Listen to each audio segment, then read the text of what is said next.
There are only a few people in the world who can say that they have made a success out of failing. Suneel Gupta is one of those people. The only person to ever be invited twice to FailCon.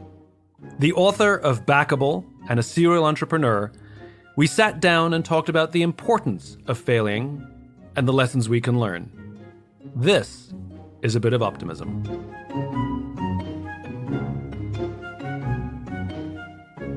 So here's what I wanted to talk to you about. You teach innovation, which is a whole nother topic, whether innovation can be taught, but that we'll table that one. Yeah. For all intents and purposes, you teach innovation. And I know part of what goes with innovation is failure. Yes. And that you have to fail to innovate because it's an iterative process. We have raised a generation of kids, it seems, that are afraid of failing. If there's a group of people coming up through school who are working very hard, afraid of failure, afraid of looking bad, all the things, and I think that's probably, you could say that for a lot of young kids, but it's a very high-performing young generation we have for the past probably 20 years, so 30 years. And then they hit the real world, and I've experienced this firsthand, and for the first time in their lives, things aren't going according to plan. Their parents can't really fix it. So riddle me this. How do you teach failure and the importance of failure to people who are now young adults who may have not worked that muscle? Well, I think it begins by being open about your own failures. And it was interesting for me to get a call from Harvard Med School saying, hey, would you like to teach this subject? Because I wasn't smart enough to get into Harvard and I wasn't smart enough to get into medical school. And one of the things that sort of drew them to me was this article that was published years ago on failure. And I'll tell you the story. I get a phone call. This is after two of my startups have failed.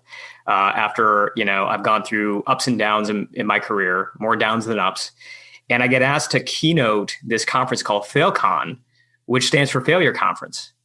And it's this kick me while I'm down moment because I get this phone call saying, hey, we're organizing this conference on failure and we would love for you to be the keynote speaker.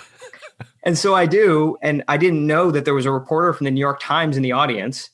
And fast forward to a full-length article on failure with my face as the cover of this article. And, it is an article also that goes very viral. You could have Googled failure at that time, and my face would have been one of your top search results. What ended up happening actually was I had a conversation with a friend of mine who I grew up with outside of Detroit. We used to go to temple together, and he reminded me of a story that we were told as kids, and it was a story that the Buddha told his disciples, which is that every time someone feels pain, there are two arrows that are fired. One arrow is the arrow that punctures your skin, and the other arrow is the arrow where you ascribe meaning to the pain. So how are you going to find some meaning out of this was what he challenged me to do. And the way that I tried to do that is by emailing basically everybody that I admired. And I would email them the article proactively. And I would say in the email, listen, as you can see from this article, I don't know what I'm doing, but would you be willing to grab coffee, grab a phone call? And the response rate to that email was insanely high. But more importantly, the conversations were honest because it wasn't like the classic networking, hey, help me succeed conversation. It was like, here's my string of failures. I'm putting it out in the open. And as it turns out, they would share their string of failures. And so I think it begins with that, cracking this nut that I think we always knew was true, which is that the version of the people that we admire today is not the version that they started out as. There were mistakes, there were setbacks, there were failures. And I think as long as we can put those in the domain over and over again, we start to realize that we can do it too. I would argue, though, that you had one massive, huge advantage over the rest of the world, which is your mother. Your mother couldn't be overprotective. She taught you resilience because of her experience.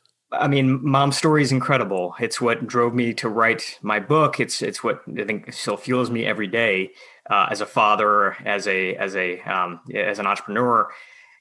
Mom grew up in a refugee camp on the border of Pakistan and India. No running water, no electricity. But she did something really amazing. She taught herself how to read.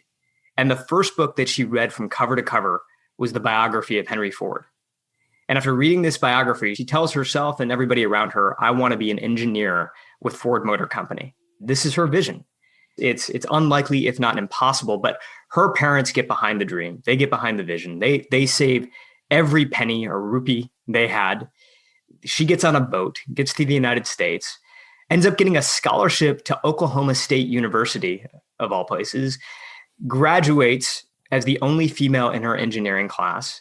The next day drives to Detroit, Michigan to apply for her dream job, finds her way somehow into a room with a hiring manager at Ford Motor Company. And this hiring manager looks at her resume and he looks at her application and he says, wait a second. Are you applying for the job of an engineer? And she says, yeah. And he says, well, I'm sorry, we actually don't have any female engineers working here right now. Because this was the 1960s. And Ford Motor Company, by the way, is in its heyday. Like it's doing very well. They have thousands upon thousands of engineers on staff, but not a single one of them is a woman. And so in this moment, my mom is deflated. She picks up her resume, she picks up her purse, and she begins to walk out of the room.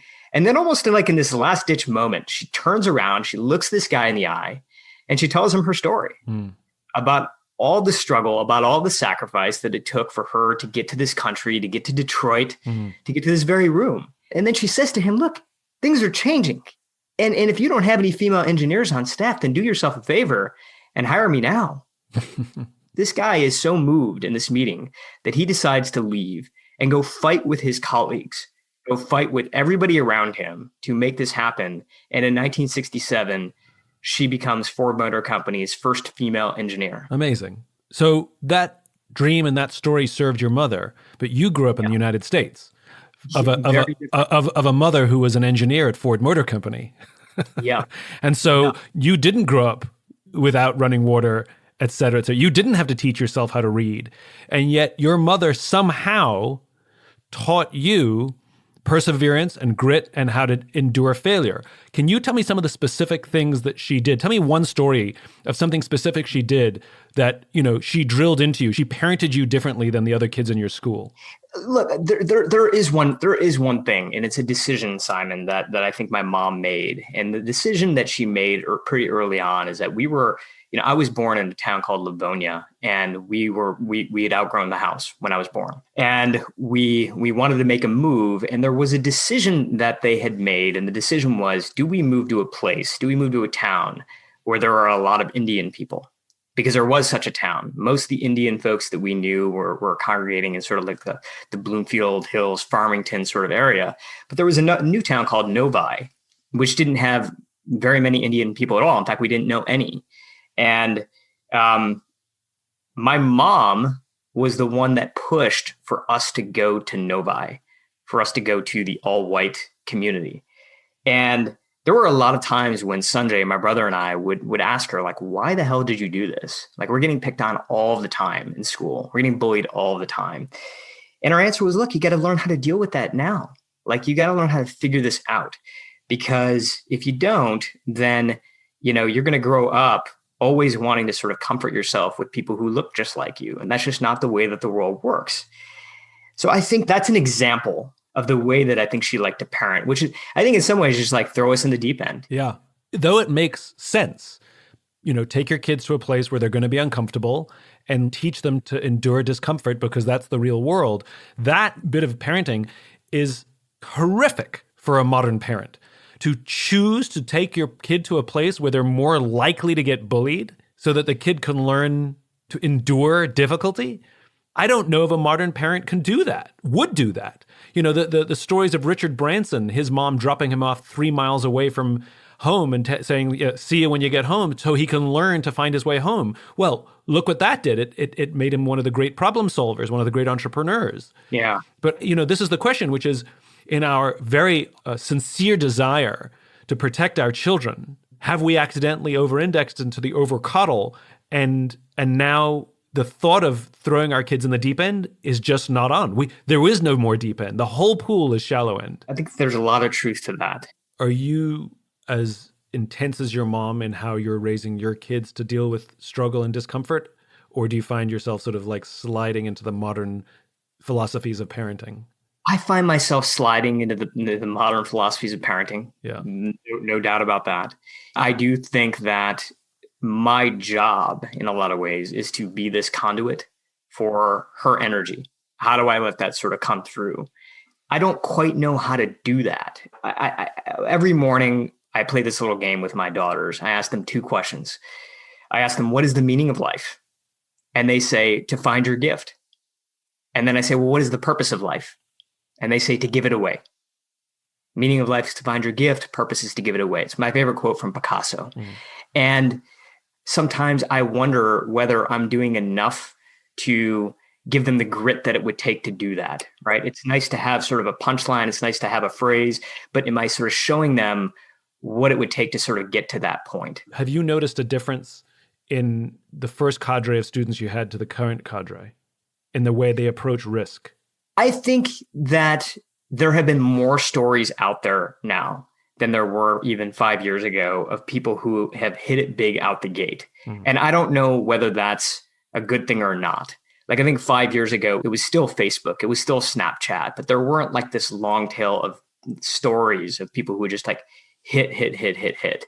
And that, I think, has sort of given people in some ways more confidence, but I think in other ways it has made it look easy, right? And again, it comes back to those stories of failure.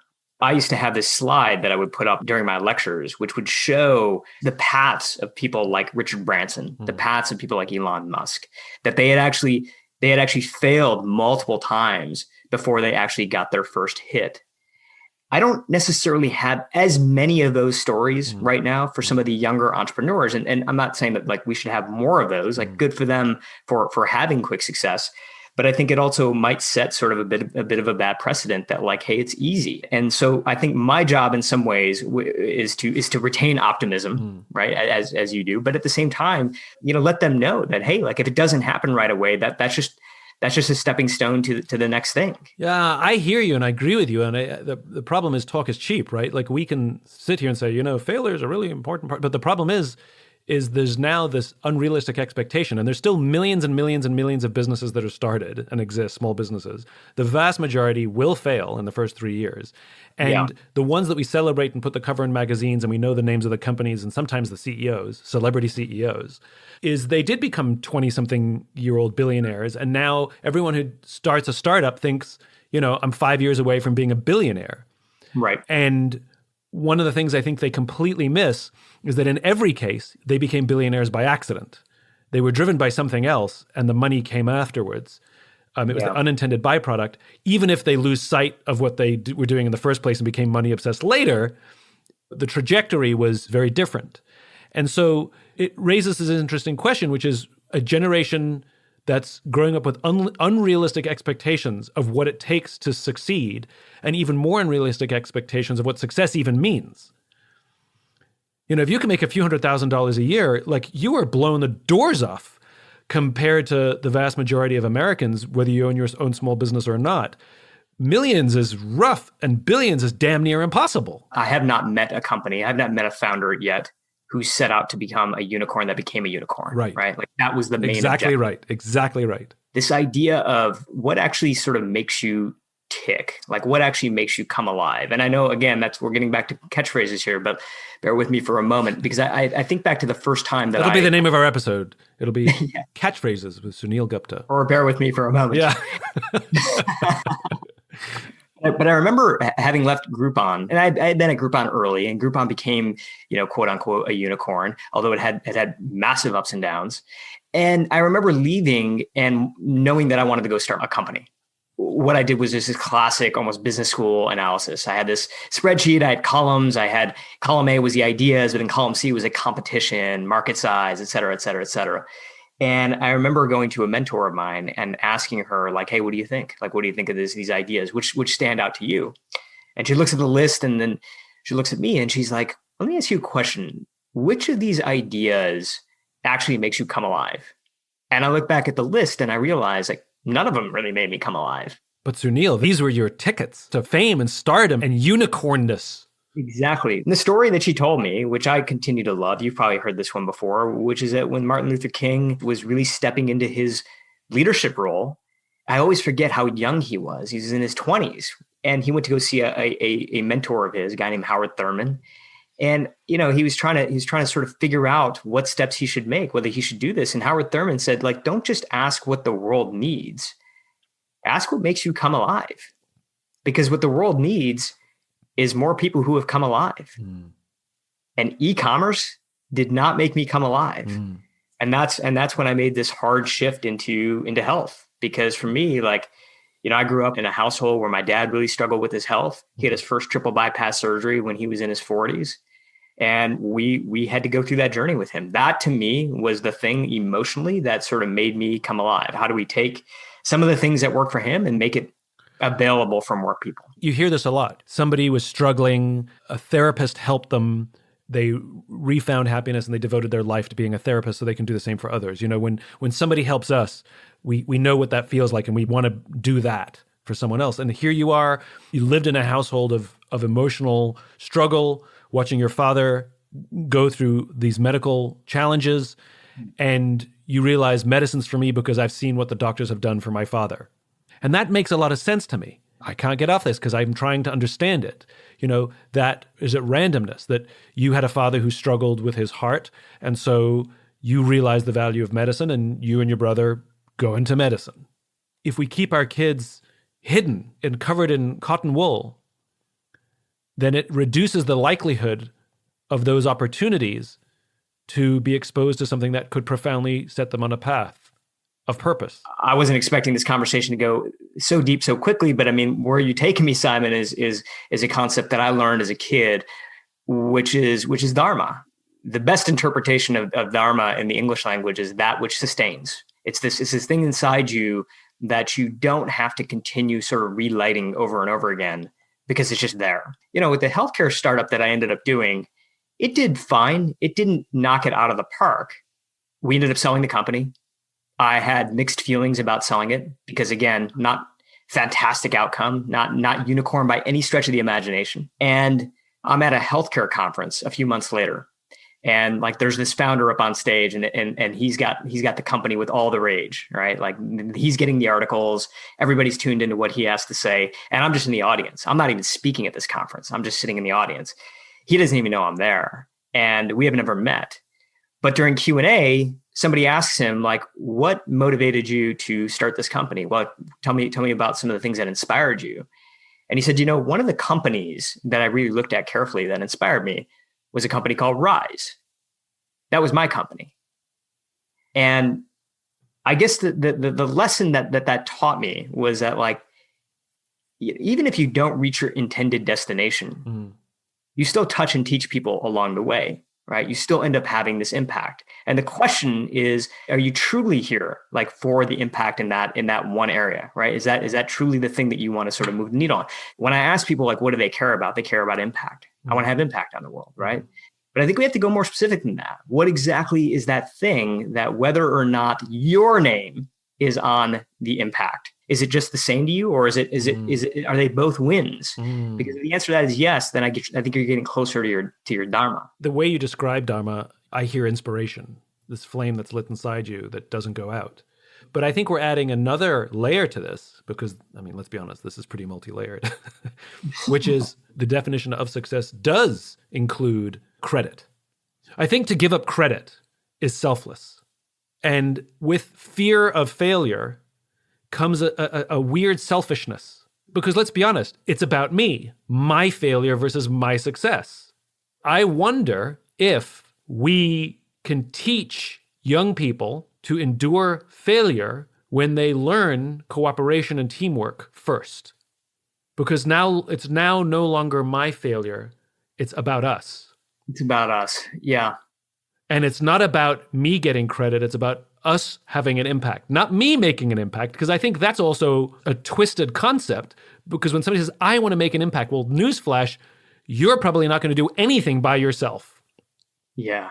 I want to join a team that we can make an impact. I want to be a part of something that makes an impact is not only more accurate, it's also more attainable versus going from job to job to job to job, and you and I have both seen this, saying, I'm not making an impact. I'm not making an impact. You're missing the point. You have the word I in there. when we think about creativity and innovation, we've been told that it's sort of this two-step formula. You come up with a great idea and then you execute on it really well. But I think what you're pointing out is this hidden step in between where it's not just you. You've brought in other people. It's early colleagues, early team members, early investors, early partners that are as much part of this whole thing as you are. And they feel that level of ownership so that by the time you actually reach execution stage, like it's a group of people who felt like it was their idea. It wasn't just the person who came up with it in the first place. I know of one of those unicorns where when the company went gangbusters and the founders became billionaires, one of them, at least one of them, I only know the story from one, made a long list and sent a bunch of people that had influenced him or somehow believed in him for his entire life. He sent them a bunch of stock. Love it. Basically to say thank you. Though you're not an investor, I wouldn't be where I am today if it weren't for you in some way, shape, or form, whether you were a friend or a teacher or whatever it was. And I think that humility and recognizing that I didn't do this alone is the thing that's missing. And so I'm going to go back to your class now, which is in your wonderful, amazing, incredible class that you teach innovation. How do you teach teamwork?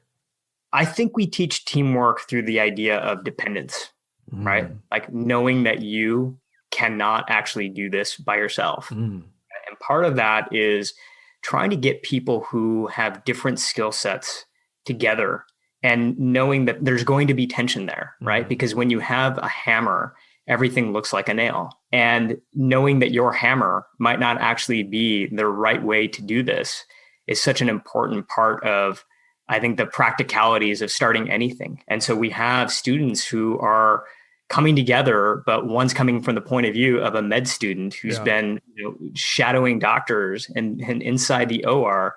You have that person paired with an attorney who sees risk everywhere he looks. And now they're trying to sort of figure out, like, how do we actually create this new process for deep brain stimulation with a new type of product, and realizing that neither of them have the answers. So I think that you teach it just by, I think, putting people together and realizing that they are dependent on one another. I tried that when I used to teach, and it didn't go as smoothly. Where we put, for the final project for my class, and it was a graduate level class, we made teams, and they didn't get to choose the teams, we made the teams. And we told them that the team grade will be your grade. And we had them prepare for something. We told them what the final project was. And in the day of final presentations, we changed one of the parameters. So they had to think on their feet and work as a team. Two things happened. One, the number of complaints I got, it's not fair that we get this grade because I did most of the work. Or it's not fair that we get this grade where, blah, blah, blah wasn't helping. That's unfair. And just to take a quick aside, the university would explain to us how we're supposed to build teams. You don't take all your best students and put one on each, and then you take all your worst students and put one on each team. You don't evenly distribute the teams. I took all my best students and put them on one team, and sort of like, and then like all my worst students and put them on one team, and then sort of evenly distributed the others. And when I'm calling out the names of the students, you can hear them go, "Come on," like I'm rigging the game. And every year I taught, not a single year did the team of my best students come in first. Is that right? Never, not a one. Because, I think this is James Surecki's work, the team of geniuses care about themselves more. They only care about their grades. That's what motivates them. Where the more average kids, because they're more average, they have to work together and they make better teams and they actually outperform because they actually look out for each other and work together really, really well. And we got very few complaints from those teams, and they were spectacular. It was always the teams of A-type high performers that were always the most difficult, pain in the ass, and they never came in first. The Marine Corps does what you talk about, where when I had the opportunity to visit Paris Island when I was writing Leaders Eat Last, which is Marine boot camp, one of the two places that Marines make Marines. For the first 2 weeks, the drill instructor told me that these young recruits, all they're trying to do is work hard and put the spotlight on themselves to prove that they are strong enough to be Marines, that they deserve to be here. Look at me, I can do this. And then after about 2 weeks, weird things start to happen because they start putting them in situations, to your point, that they have to work together. That you physically are incapable of doing these things alone, that you're going to have to start relying on your team. And one of the interesting observations is if you're one of the weak ones, the group automatically rejects you. If you're one of the strong ones who thinks you don't need the team, the group automatically rejects you. Just by like the anthropology of it, where the cohesive unit will reject the outsiders until they learn the lesson that you'll be fine if you contribute to the group. So the weaker ones learn that if you contribute to the group will look after you. Don't worry. And the strong ones learn to put their egos aside and contribute to the group. And then slowly but surely, they're brought back into the fray. And I saw it play out at the end when they go through something called the crucible, the competition, where they have to get through these crazy obstacles quickly. And I saw one of the young recruits fall back, struggling, and watch two of their colleagues turn around. They know they're being timed. Turn around, go backwards, grab them by the webbing, and drag them. And that's the thing they taught them. They taught them that the teamwork and leaving no Marine behind is more important than coming in first. Wow. And so the point is the Marine Corps does this. And granted, the stakes are higher, and when it's life and death, the lessons are easier to learn. But these young people who were civilians when they came off the street, who were very selfishly driven when they got there, learned the value of teamwork. And so the question is can't we teach that in our high schools, in our middle schools, in our business schools, especially in our business schools, in our medical schools, like the God complex amongst surgeons, for example, to put that aside maybe and recognize that you keep a patient alive because of the whole room of people, not just because of you and your genius. One of the things that I think that we tend to do when we walk into a room, especially for a presentation or a pitch or, big meeting, is we tend to tell the story of me, right? The story of my resume, the story of my idea, the story of my vision. But I think the backable people, these people that I've been now studying for the past few years and bringing their stories into my classroom is they tell the story of us, right? How does my story and your story come together to tell our story? How is backable different than self-promotion? Because I think it's about bringing people in. It's about how do we do this together?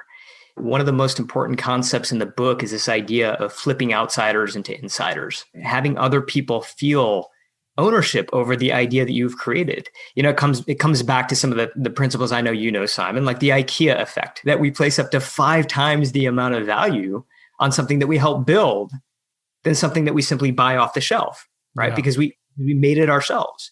The other story that I really love is in the 1940s, Betty Crocker introduces instant cake mix, right? And they think instant cake mix is just going to be this huge mega bestseller. And then they're really surprised when they find out that nobody is buying this instant cake mix and they can't figure out why. And so they hire this psychologist named Ernest Dykta to go out into the field and start interviewing customers. And Dykta comes back to the executives at Betty Crocker and he says, I think that you have made the process of making a cake too easy, too simple, because you've basically removed the customer from the creative process. And so Dykta's recommendation is, why don't you remove one ingredient and just see what happens? And so they do. They remove the egg. So now as a customer, you have to go out and you have to buy an egg and you have to crack and mix it in, and sales completely take off.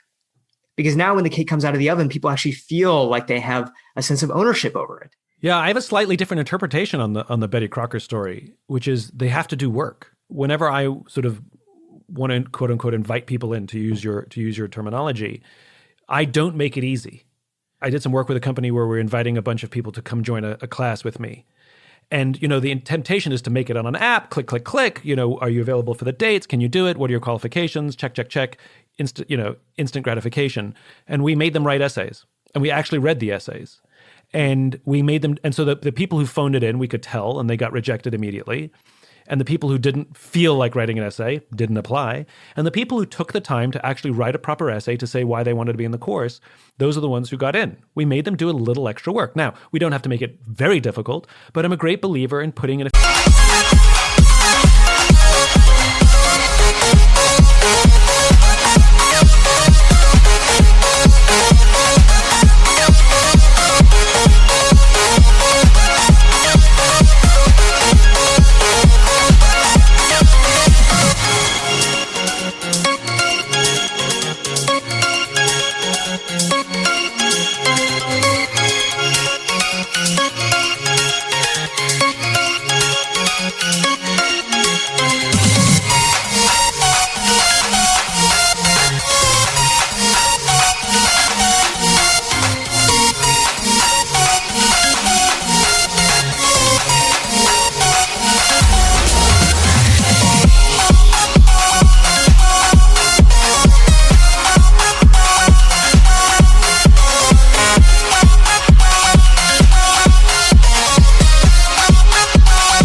barriers.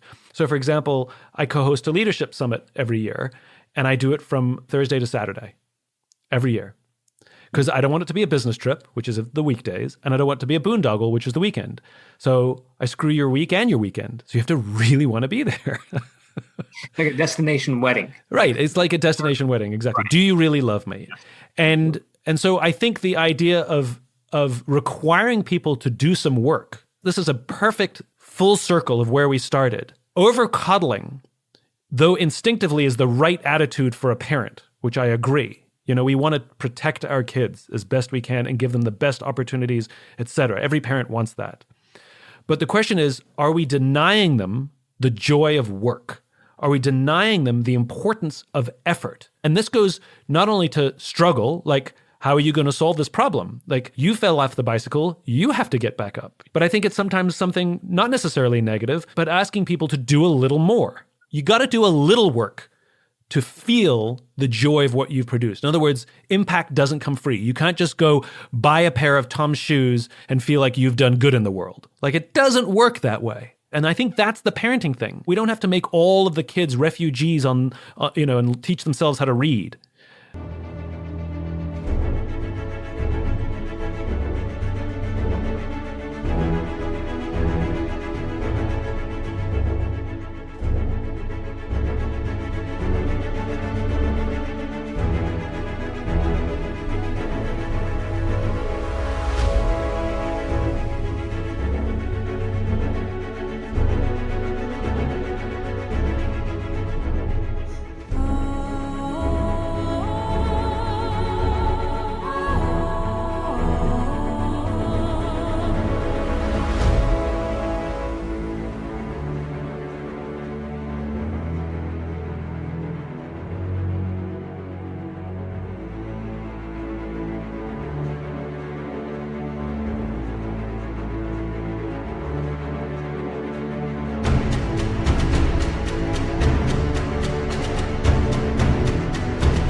Be dropped off 3 miles from home. That's not what we're talking about here. But if there's an opportunity for a kid to put in a little extra effort to get the thing they want, like if you save half, we'll match the other half, and then you can have the thing you want. I think there's a there. And it gets me wondering, perhaps the innovation class that you teach should also be taught to new parents, because that innovation thinking and learning about risk and effort is maybe more than starting a business. It's starting a child on a very different path. Every once in a while, when I'm writing a business book about how do you get other people to take a chance on you in business, right? All of a sudden I started to see these principles that just like, this is life. Like this is exactly how I need to be a better parent to my kids. You know, like for example, one of the things I found amongst backable people is that they really tended to surround themselves with a circle. Like there were always a trusted circle of people around them that they could go to with ideas, they could go to for career advice, and they really nurtured those relationships. Backable people did a really good job with that more often than not. And, you know, around the time that I was writing this book, I ended up going to the Kingdom of Bhutan, which Bhutan has always been fascinating to me because they measure progress in the country based on what they call gross national happiness. So, you know, GDP and economic growth, they matter a lot, but they all feed up into this sort of larger metric around the happiness of their people. And when I was there, I had a chance to spend time with this research team. And this research team has been, you know, they've been collecting this data now for decades. And I asked them, like, when you're out there and you're talking to people, is there a single question that you can ask that can give you a pretty good sense of somebody's happiness? And they said, yeah, actually, as a matter of fact, there is. And the question is, if you were in real trouble right now, who could you call and know with 100% certainty that person would be there for you? And they believe people who have an answer to that question are much more likely to be happy. But there was a twist. And the twist was, whose list are you on? Who can call you and know with 100% certainty you are going to be there for them? And they actually feel like if you have an answer to that, you have a higher likelihood of being happy. So in other words, it's not a line, it's a circle, right? And it's this idea of a circle that I think we can continue to come back to over and over and over again. So yeah, I mean, these principles that we teach for these sort of sometimes overly broad generic topics like innovation teach me how to act in life. And on that note, so nice to meet you. Really interesting. Wonderful.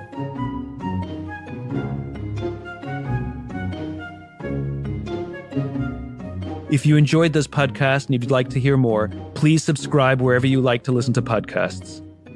Until then, take care of yourself, take care of each other.